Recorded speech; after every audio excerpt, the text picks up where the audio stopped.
Chapter 1 of class 9th book Beehive. Chapter 1 The Fun Day Had. Writer Isaac Asimov.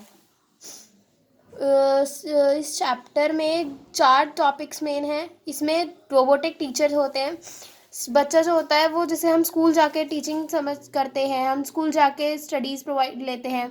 इसमें computer के द्वारा teaching देता है बच्चा, और वर्चुअल क्लासेस होती हैं यानी कि ऑनलाइन क्लासेस होती हैं. जैसे अब मार्गी है, एक स्टूडेंट है. मार्गी even wrote about it that night in her diary. मार्गी है जो कि अपनी डायरी के अंदर कुछ लिख रही है, जो कि हम इस चैप्टर में समझेंगे. On the page headed 17 May 2157 she wrote today tomorrow she wrote today Tommy found a real book. मार्गी अपने फर्स्ट पेज पे हेडिंग डालती है 17 May 2157. 2157 का मतलब ये फ्यूचर की बात हो रही है, तो इसमें हमारे टाइम से ज़्यादा डेवलपिंग चीज़ें होंगी. She wrote today Tommy found a real book, मतलब टॉमी एक स्टूडेंट है जो कि मार्गी के ही लाइफ में है. उस टाइम मार्गी का कज़न है. टॉमी जो है वो एक रियल बुक फाइंड करता है. जैसे हमारे पास बुक्स होती हैं, उस बुक्स के अंदर पेजेस होते हैं और पेजेस में हमारे प्रिंटिंग्स हुई हुई होती हैं, चैप्टर्स लिखे होते हैं. उस टाइम इनकी जो बुक्स होती थी वो कंप्यूटर्स के अंदर सेव होती थी, रियल बुक नहीं हुआ करती थी. तो उस टाइम वो बहुत अचंभा टाइप महसूस करते हैं जब वो बुक लेते हैं उस टाइम उसको. It was a very old book, ये बहुत पुरानी बुक है. Margie's grandfather once said that when he was a little boy his grandfather told him that there was a time when old stories were printed on paper. मार्गी बताती है कि जब वो अपने ग्रैंडफादर के पास गई थी तो उसके ग्रैंडफादर बता रहे थे कि काफ़ी समय पहले जब वो छोटे बच्चे थे तो उस टाइम जब बुक्स हुआ करती थी, स्टोरीज हुआ करती थी, वो पेपर के ऊपर प्रिंट हुआ करती थी. They turn the pages which were yellow and crinkly.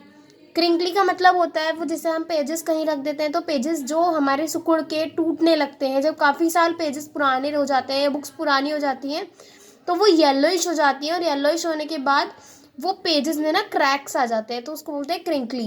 And it was awfully funny to read words that stood still instead of moving the way they were supposed to. वो उस book में जो words थे वो इतने break हो चुके थे कि उनको पढ़ना बहुत डिफ़िकल्ट हो रहा था और उन्हें पढ़ते हुए हंसी भी आ रही थी.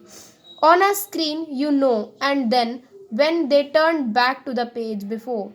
स्क्रीन पे वो पढ़ रहे थे तो वो बेटर था, जब वो पेज पे जा रहे थे तो वो नहीं आ रहा था समझ. It had the same words on it that it had when they read it the first time. उन्हें वो कंफ्यूजिंग लग रहा था क्योंकि वो जब कंप्यूटर में पढ़ते थे वो तो अलग होता था, और जब वो बुक में पढ़ रहे थे तो वो अलग था. तो उन्हें एक अजीब सी फीलिंग आ रही थी जब वो उस बुक को फर्स्ट टाइम रीड कर रहे थे.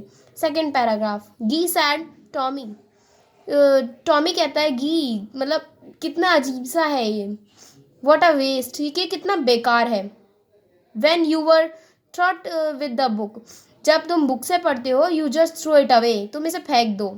आई गेस, मैं सोचता हूँ our television screen must have had a million books. मैं सोचता हूँ मेरी टेलीविज़न स्क्रीन ज़्यादा अच्छी है, यानी कि मेरा कंप्यूटर ज़्यादा अच्छा है क्योंकि उसके अंदर मैं काफ़ी सारी बुक्स एक साथ स्टोर कर सकता हूँ. And it's good for plenty more, और मैं उसमें कितनी भी ज़्यादा बुक्स रख सकता हूँ. इट वुडांट थ्रो इट अवे, और मैं उन्हें कभी फेंक नहीं सकता. Same with 9. सेम ही चीज़ मार्गी भी कहती है. She was 11 and had seen at many television as Tommy had. He was 13. मार्गी जो होती है वो 11 साल की लड़की होती है और टॉमी 13 ईयर्स का होता है, यानी कि टॉमी 13 साल का होता है. She said, where did you find it? मार्गी बोलती है कि तुम्हें ये कहाँ मिली. It in my house. He pointed without looking because he was busy reading in the attic. या एटिक उस बुक का नेम है जिस बुक को वो पढ़ रहा है. उसने जब मार्गी ने उससे पूछा कि ये बुक तुम्हें कहाँ मिली, तो वो बिना कुछ कहे एक पॉइंटेड कर देता है, यानी कि उंगली से इशारा कर देता है कि मेरे घर में. एटिक यानी कि book. Where is it, whereabouts, कहाँ मिली, स्कूल में. मार्गी वॉज स्क्रॉनफुल. स्कूल. मार्गी चौंक जाती है. स्कूल क्या होता है. What was school. What's there to write about school. School के बारे में हम क्या कह सकते हैं. आई हेट स्कूल, मुझे स्कूल बिल्कुल पसंद नहीं है.